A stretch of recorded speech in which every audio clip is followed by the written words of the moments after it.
বাংলাদেশের ক্ষমতাচ্যুত প্রধানমন্ত্রী শেখ হাসিনা সহ সব বাংলাদেশিকে ভারত থেকে বের করে দেওয়ার আহ্বান জানিয়েছেন দেশটির শিবসেনা এমপি সঞ্জয় রাউত। মুম্বাই পুলিশের তথ্যমতে বলিউড তারকা সাইফ আলী খানের ওপর হামলাকারী একজন বাংলাদেশি। এমন ঘোষণার পর ভারতীয় জনতা পার্টির বিজেপি প্রতি ক্ষোভ প্রকাশ করে সোমবার এ দাবি করেন তিনি।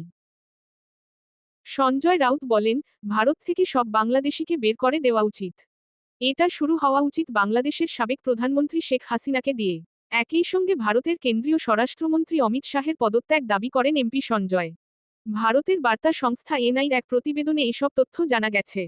সাইফ আলী খানের ওপর হামলাকারী সম্পর্কে প্রশ্ন রেখে সঞ্জয় রাউত বলেন, কে বলেছে তিনি বাংলাদেশি?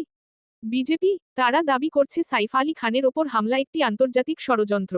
আন্তর্জাতিক ষড়যন্ত্র কি? একজন অভিনেতার ওপর হামলা হয়েছে।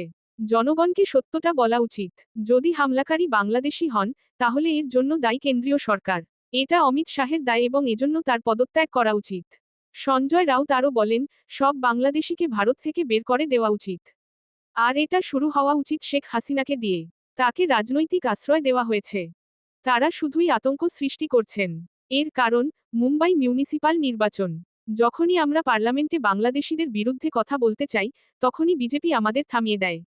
এ ক্ষেত্রে তারা আন্তর্জাতিক সম্পর্কের কথা বলে। 10 দিন আগে তারা লাভ জিহাদের অভিযোগে অভিযুক্ত করেছে সাইফ আলী খানকে। আর এখন তারা তাকেই নিয়ে উদ্বিগ্ন। তিনি আরও বলেন, সাইফ আলী খানের ছেলের নাম তৈমুর। তাদের লোকজন তাকে নিয়েও বাজে সব কথা বলেন। প্রধানমন্ত্রী নরেন্দ্র মোদী এসব তথ্য পেয়েছেন। এখন তৈমুর হয়ে উঠেছে তাদের ভালোবাসার প্রতীক। সাইফ আলী খানের ওপর ছুরি হামলার অভিযোগে মুম্বাই পুলিশ সন্দেহভাজন হিসেবে মোহাম্মদ শরীফুল ইসলাম শেখজাদকে আটক করে রিমান্ডে নিয়েছে। পুলিশ বলেছে, তার বাড়ি বাংলাদেশের ঝালকাঠিতে।